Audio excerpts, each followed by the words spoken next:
had to be that. All right, listen. We're getting into this. Also, why did the COVID-19 private sector fund have to write a statement explaining the mention of their fund in the Auditor General's report? Did something go wrong? We'll figure it all out. Senyo Hosi joins us, by the way, with further clarity on that matter. The third issue is the SIM re-registration exercise. Now, the National Communications Authority says that, listen, if you haven't re-registered your SIM, your phone may just go off. Imagine. And it's for users, it's a bit of a lottery because they don't know which ones will go off and which ones will not. Anyway, all of that to come. First, remember, Consolidated Bank Ghana, CBG, in association with Kempong Travel and Tours, have made provisions for all football fans who wish to travel to Qatar to watch the Football World Cup. Fili. So you can visit any CBG branch across the country and pay for smooth travel arrangements. If you want to know more, call 0302 216 000. CBG, we stand with you. And are you ready to wake up the champion in your child today? That's right. Don't just wake up your child. Help wake up the champion in them with energy from Milo with Active Go and other foods. Your child needs all the help they can get as they go through their daily activities. Milo with Active Go contains the natural goodness of malt, milk, and cocoa and is a source of vitamins B2, B3, B6, B12, C, and D, minerals. We're talking iron, calcium, phosphate. Energize them with a nourishing cup of Milo every day. Milo, energy to go further, and this advert is FDA approved. In this just released Auditor General's report, there is a part dedicated to some funds that were given to the COVID-19 private sector fund. Some 10 points, a little over 2 million Ghana cedis. Apparently, the fund made use of some 10 million cedis. They saved some 254,203, which the Auditor General says has not been accounted for. If you look at the statement issued by the private sector fund, they say, well, they renegotiated some contracts, made some savings, and then channeled it into something else. Why doesn't the Auditor General have these latest updates? We'll ask those questions and get some answers shortly.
2 days. And then it will go to the next cohort, it will go to the next cohort. Up to Wednesday, then those who also have not done, who have done only the first phase and have not done the second phase, will then also suffer the same thing. Okay, so how can someone ensure that this doesn't happen if they want to avoid being continuous? So what you just need to do is first, you do the dial the *404 hash, and then link your Ghana card to your SIM number, and then you can go to any of the telcos where they've written SIM card registration done there, and get that registration done. Otherwise, you also, if you are as rich as Kojo you are, you can then sit in the comfort of your home and then use the self-registration app and then be able to also do the same thing. And once you do that, then you're fully registered and you would not have to suffer this penalty. Interesting. All right. Now, Selom, Imani Ghana has been monitoring this process. Now we're at the point where SIM cards are going to be switched off. There are some who say, look, this could have been managed better. There are others who say, well, if you don't actually enforce punitive action, then this thing will never get done. How does Imani Ghana view this? First of all, for some of us, this whole process is being rushed unnecessarily. The issue here is that we are behaving as if the Ghana card is something that is issued instantly. You are talking about a very seismic change in the way we are going to be registering our SIM cards. For any process that is planned in this way, one of the first things that you have to look at is what we call dependencies. Now, we are in a situation where the major dependency for registering a SIM card or re-registering a SIM card under this new mandate is a Ghana card. It is not a given that everybody has a Ghana card. That is one. Secondly, it is not even a given that those who are processing their Ghana cards can get it instantly. I'll tell you something. Somewhere in May, I wanted to get a new Ghana card because the original one I had got missing. When I went, right in front of me, there were many people who were given appointment dates of September 24th to come for their data to be captured. Note, this is not for them to come for their cards. As of May, they were supposed to come September 24th for their data to be captured. Now, this is a major dependency, all right, for you to be able to register a SIM card. So there are people who, by first principles, cannot even continue their stage one or do their stage one. And you are going to say that because of a totally different process, they are going to be disenfranchised. And I think this is draconian, and this is not the right way to run a national program. What we are doing right now is making digitization unpleasant, unpopular, and something that people are going to feel alienated to, instead of something that people will feel like it is a necessary evolution of our process structure. When you have such a dependency, a crucial core dependency, not running on a similar timeline or with the same urgency as the SIM card re-registration, you have to realign the timelines for the two to converge. Once that is not being done, I am sorry, but we are being very recalcitrant and pig-headed with this kind of approach, and it is not going to achieve the best results and the optimal results in undertaking a program such as this. What do you say to those who suggest that, look, the NCA is doing this so that the pressure will be put on the National Identification Authority, so that they will then... But that is wrong, Kojo, that is wrong, because we don't know the kind of budget these people are running with. We do not know their process, flow. We do not know their projected timelines for executing certain things. As we speak now, if I was talking to a friend this weekend who has had to find different ways and means of running his biodata on important forms because there was a mistake on his Ghana card. Now, to fix a mistake on your Ghana card, you have to leave wherever you are in Ghana and come to Accra to come and fix it. Now, imagine, when you are running a national program like this, there will be some 1 to 3% or even up to 5% of mistakes. Even for the cards that have been successfully issued, there are mistakes on people's cards. To come and now fix those mistakes is another 2-3 month timeline, which requires travel from wherever you are, whether it's Savolugu or Gambaga, to Accra to be able to fix this issue. Now, look at all of this, and we have not put in any contingencies to accommodate these issues. And we are rushing to say that by September 30th, everybody should be put on, or else you are going to lose some of these things. And for some of these people, it is through no fault of theirs. It is through errors that are genuine. And are we saying that because of that, we are just going to rush and go into this? It is not going to achieve the right result. This is what's going to happen. A lot of people who do not have their Ghana cards are going to make other people register for them or use their identification to do that by proxy. Then the main core objective, which is reducing fraud, is going to be defeated, because you are going to have situations where people would have registered SIMs for other people, and the SIM data itself will not even be accurate because somebody else completely is using the SIM, and it will cause further problems down the line. And these are issues that I believe with great stakeholder management could have been done. Unfortunately, there has been none of that, and it has been a top-down, headmaster to students, colonial-style approach. And that doesn't work in modern policy deployment, implementation, or even planning. Dr. Ashigbe, these are your customers. Yes. How do you feel about, how do the telcos feel about the way this policy is being implemented? Well, you see, so a few points have to be made, and if you consider the fact that there are people who have Ghana cards who, were sitting in the queues when the minister announced in July that there was going to be that extension. If you, by the 18th of August, we had declined by 98% in terms of the people who are registering. So the point Salom makes about there are some people who don't have the Ghana card, there are some people whose timelines, are beyond the September time. They are very genuine points. There are currently brothers and sisters who unfortunately are physically challenged and have amputee stamped on their card, for example. They are unable to even do the first phase as well. There are also about some 250 people who have some data migration issues that need to be dealt with. There are some people who went to do the SIM registration where they did it offline and have not synced. So the NCA is engaging the NIA to be able to get some of these issues resolved. So I agree with the point that the condition precedent is the Ghana card. But then you also would have to, from the data I've shared with you in terms of the decline, and that some people who have just decided, been just recalcitrant.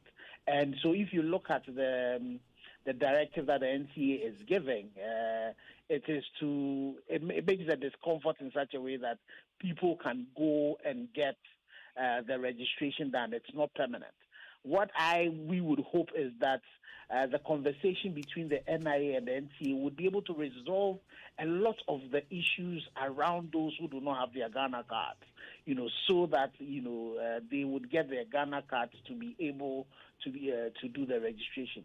Definitely, if I have done everything and I don't have my Ghana card, that it would be unfortunate to lose my number. And I'm not too sure the policymakers' interest is to make even one single person lose their number. So it's important that the two institutions, the NIA and the NCA, all of which are state institutions, are able to have the conversations. The Minister for Communication, the Minister for Interior, need to be able to have that conversation to make sure that the condition precedent for people to be able to get are resolved. But then there's also those people who, have just decided that they are not going to go, and get these things done, in all of those numbers as well. And I am definitely not expecting 100% for everybody to. There's some people who have acquired cards who are using them to do some fraudulent things. They definitely will not come and would be able to weed them off. But for those people who genuinely, I know, for example, there was one person who had petitioned the minister and also petitioned us at the chamber who is physically challenged and had attempted to register. People like that, we need to ensure that between the NCA, the NIA, and ourselves, we are able to find ways in which we get them to be able to do their registration. Right. And Dr. Ashibe, out of the over 16 million who have their Ghana cards, we're told, how many of them have re-registered from your records? I don't have you see the numbers is a moving number, and I would, sitting on national radio, I don't want to give a number that is not accurate. I would have to get that particular number. But at the last time that we had done it, the last data I had, you had about 60% or so of the SIM card having been registered, and about 40% haven't done the biocapture. But that was there's been quite some movement beyond that. But there's quite a sizable number of people who have Ghana cards who have not.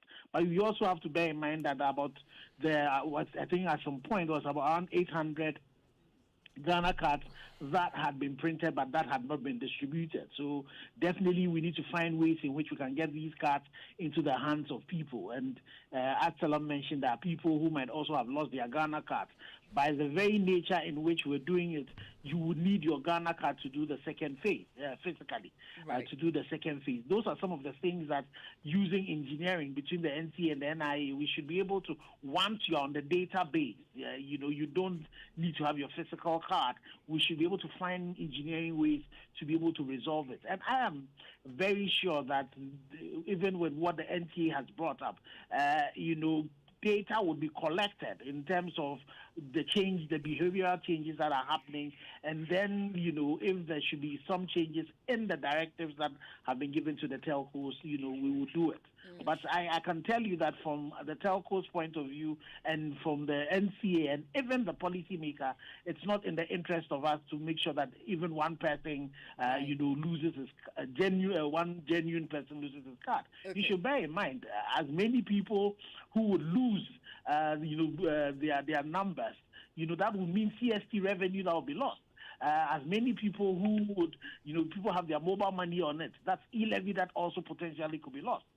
So there are implications for even, our fiscal policy and all of that. So I agree that we need to continue talking and finding ways in which we are able to do this in such a way that as many of us are able to register our SIM cards again using the Ghana card. So if I have a genuine reason why I have not been able to re-register, do I petition the chamber? How do I prevent you from cutting me off? This policy direction is from the Ministry of Communication. So I'm sure if there's anybody who would petition, it will be the minister. I want to ask about a question about the relationship here, the legal relationship here. So if I get a SIM card from one of the telcos, say MTN, for example, I go to MTN, I pay them, they give me a SIM card. They promise to give me a service. I pay for that service. Now, the government of Ghana, with whom I don't have a telecommunications contract, is cutting off my service. How does that work legally? How is the government of Ghana able to disconnect me without the provider? Let me just show you something. You're sitting on radio currently. You have customers who have paid advertisements to multimedia for you to run. But NCA has given you a license. There are license conditions under which you run your radio station. So based on that, and it is the reason why the directive to take this particular action is a directive that is coming from the NCA. The NCA has licensed the telcos and the BWAs to be able to provide this particular service under some particular license conditions. So, Dr. Ashibe, they should be threatening you with action, cutting you off, not me, the customer. No, but the point is that the license they've given to us is to be able to do a particular service. And what they are saying is that particular services to these particular people who do not meet these particular license conditions, you cannot have them. So you see, so it is the barring is a directive based on the licenses that have been given. Telecommunication service is a regulated service based on licenses that have been given to the licensees, and so the same way, that the NTA can decide now that the multimedia, for example, you limit your radius to 40 kilometers. That's what you do because it's part of the license conditions. Salom, I want to bring you in at this point. What's your take on the position of the telcos here? Their regulator is enforcing something on them that affects how they treat their customers, their paying customers. Do you think the telcos are taking the right position here? Yeah, there are so many gaps. The telcos, you cannot begrudge them too much. It is in their interest to have as many, subscribers as possible for their networks. However, you are talking about a mandate under which they have to work, and you are talking about laws that they have to work under, and some of these executive instruments are binding enough for them to have to comply with. Unfortunately, there are quite a lot of gaps even in this. There is no point for redress, or there is no forum for redress for anybody who has genuine issues, for them to be issued some kind of what would be the word? The word is escaping me. Some kind of messy sort of situation where they would not have their numbers barred because possibly genuinely they do not have their Ghana card. There should have been some kind of gap like that. Also for first-time SIM card adopters, those between the ages of 15 to 18 who legally can own a SIM card, but some of whom do not have access to getting a Ghana card immediately. Those who have just finished SHS, those who are just finishing DHS, etc. All these first-time people might not have had a chance to have a Ghana card, and because of that, it means that they might not have the chance to have a SIM card, which is very crucial at this stage of their lives when most people are now literally digital natives between the ages of 16 and 18. Those gaps have not even been thought through and identified. So we are in a situation where in a country where the judiciary was trusted very well to be fair, and I choose this word carefully, a class action lawsuit on all the telcos and adding NCA to it would have yielded very positive results. But we are in a country where, unfortunately, partisanship trumps a lot of these things. And therefore, when you even send such cases to court, you are not even sure that you even get an outcome that will tame the executive in some of these overriding and abusive regimes that they try to put in, just because they have some kind of a license to do so. The fact that we have an executive that has a license to issue directives doesn't mean that they should issue them at the detriment of the growth of certain core pillars of our economy. And this is one, and it is under threat. Unfortunately, we have a regime where we can't do that, and because of that, policies are implemented and thought through and run around without due consideration of all the stakeholders and the implications that it has on the general market. I think I'll give Dr. Ashigbe the final word here, just in 30 seconds. Are you worried? Are the telcos worried about legal action, class action lawsuit, for example? Well, we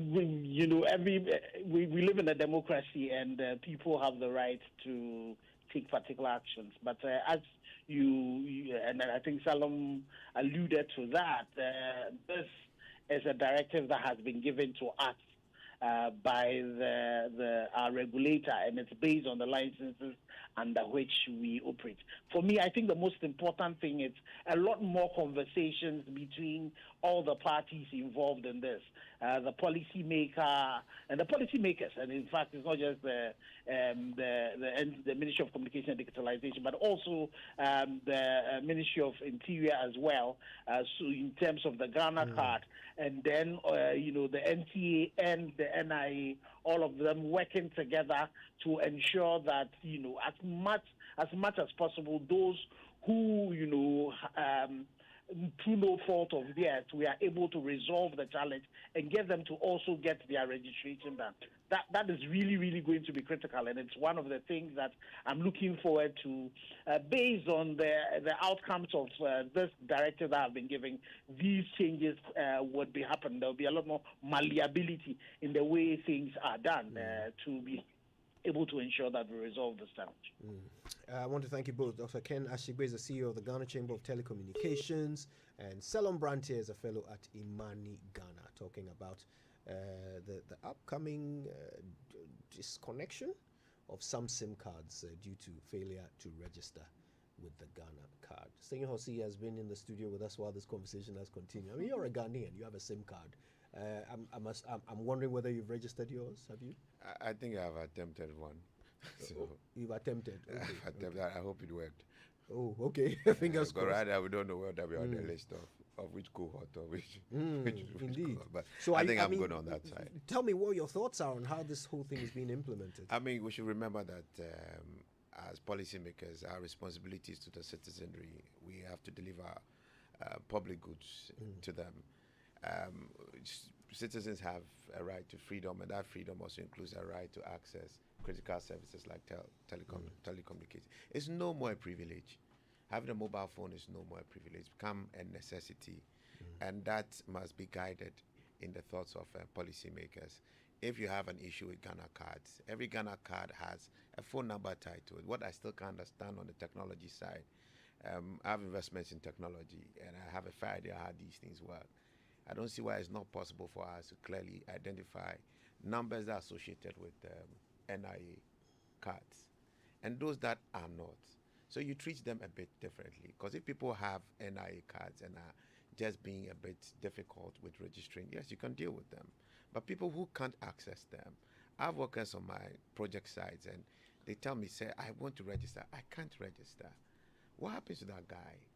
Because you can't create a disconnect between NCA and NIA and act as if it's not the same government and one appointing authority. That means we have a very reckless governance system. But if we really have a very responsible one, somebody should be coordinating and calling people to order and shaping, making sure that we all work together for the good of our people. And that clearly is missing. And I think that it summarizes the leadership crisis I think we have as a country. On that note, we're going to take a break. When we come back, what exactly was the Auditor General talking about when he mentioned the private sector COVID-19 fund? And why has the fund responded? That and more when we come back. Hello? Hello?